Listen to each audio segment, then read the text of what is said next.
కథా కథనాల్లోనే కాదు, పాటల్లోనూ ఏదో కొత్తదనం చూపించాలని తపన పడే దర్శకులు వంశీ గారు.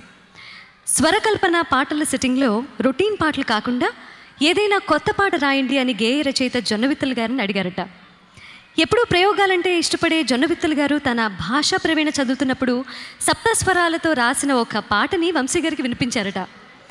ఆ పాట నచ్చిన వంశీ గారు సినిమాకి అనుగుణంగా కొన్ని మార్పులు చేర్పులు చేయమని అడిగితే అలా పుట్టిన విభిన్నమైన యుగళగీతమే గంగయ్య అమరేన్ గారి స్వరకల్పనలో బాలుగారు జానకమ్మ ఆలపించిన ఈ సరిగమల పాట.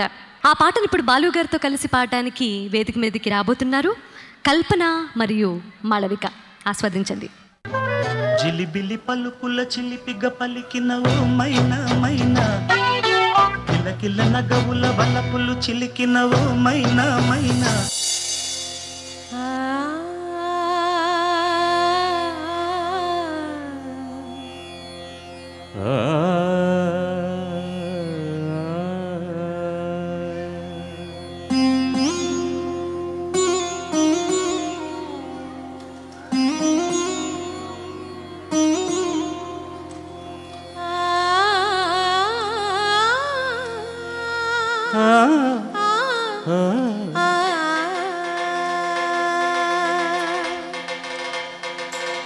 సరిగమ పదని ని దాని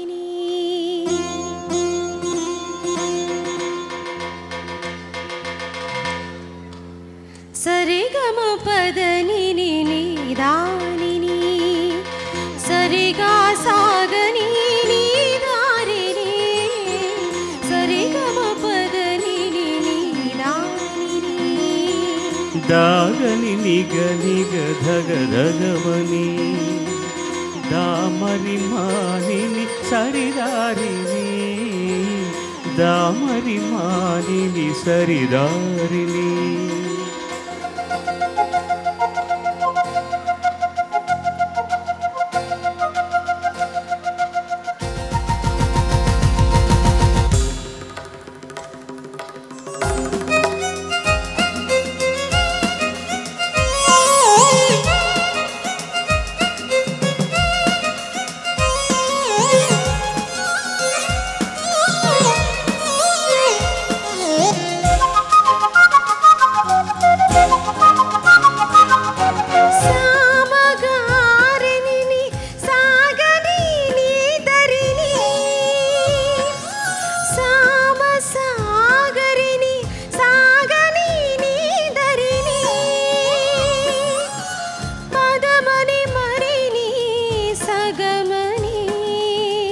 నీదా పామని పాదని సాదని, నీదా పామని పాదని సాదని, గరిమగ మగని గ మరి మరి సాగని సరిగమ పదని ని దాని దామరి మానిని సరిదారిని.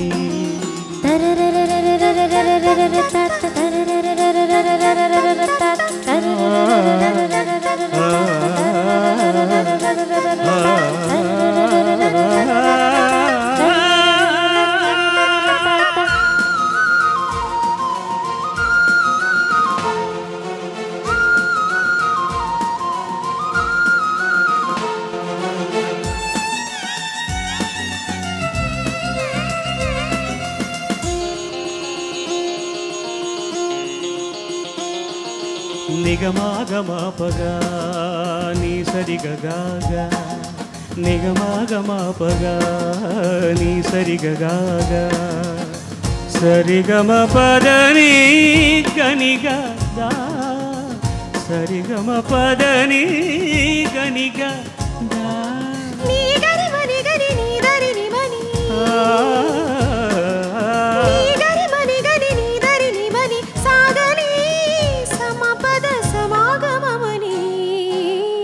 దాగని నిగ నిగ ధగ ధగమని, దామరి మానిని సరిదారిని, దామరి మానిని సరిదారిని.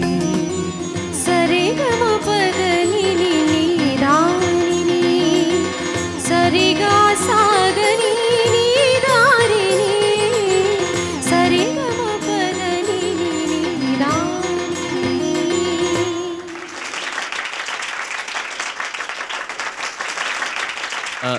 సునీత గారు యాక్చువల్గా ఈ పాటని మేము పాడుతా తీయగాలు ప్రజెంట్ చేయాలని అనుకున్నప్పుడు, పాడుతా తీయగాలు కనుక నేను మామూలుగా ప్రోగ్రామ్ స్టార్ట్ చేసినప్పుడు ముందు పాడేస్తే దాని గురించి వ్యాఖ్యానం చేయడానికి అవకాశం ఉండదు. పాట పాడేసి నెక్స్ట్ వెంటనే పిల్లల కార్యక్రమం ప్రారంభమవుతుంది.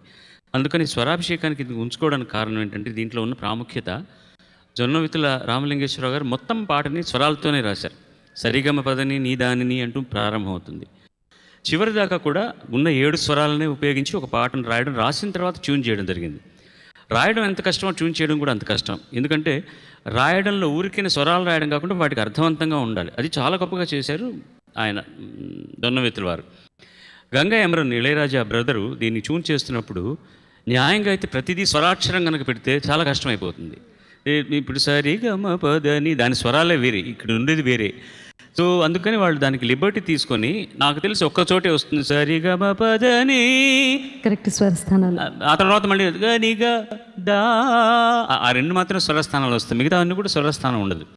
కానీ డిఫికల్టీ ఎక్కడ వస్తుందంటే ఇది పాడుతున్నప్పుడు స్వరజ్ఞానం ఉన్న వాళ్ళకి అక్కడ కనిపించే స్వరం వేరు, పాడేది వేరు. సార్ అదే అడుగుదాం అనుకున్నాను సార్ మిమ్మల్ని. నాకు ఆ గొడవ లేదు, ఎందుకంటే నాకు స్వరజ్ఞానం లేదు కదండి. మా మ్యూజిషియన్స్ కూడా తెలుసు, వాళ్ళందరికీ తెలుసు ఆ సంగతి. అందుకని నేను అది ట్యూన్ లాగా పాడేస్తాను. బట్ కల్పన నాకు చాలా కష్టం అది, ఎందుకంటే ఆ స్వరం చూసి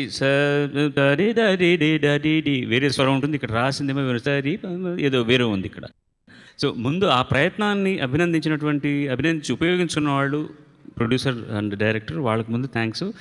అది అంత అద్భుతంగా రాసిన రామలింగేశ్వరరావు గారికి థ్యాంక్స్. నిజంగా వివరణ ఇవ్వాలంటే నీదాపామని సాగని, నీదాపు ఆమని, అలా చాలా ఉన్నాయి విశ్లేషణలు చేస్తే. సమయాభావం వల్ల దీని గురించి చెప్పలేకపోతున్నాం. మరొక పర్యాయం రామలింగేశ్వరరావు గారికి ఈ కార్యక్రమానికి వస్తే ఆయన దగ్గర దాని చేత ఒక చిన్న వ్యాఖ్యానమే చెప్పిస్తాను. తప్పకుండా sir. Thank you so much for the information.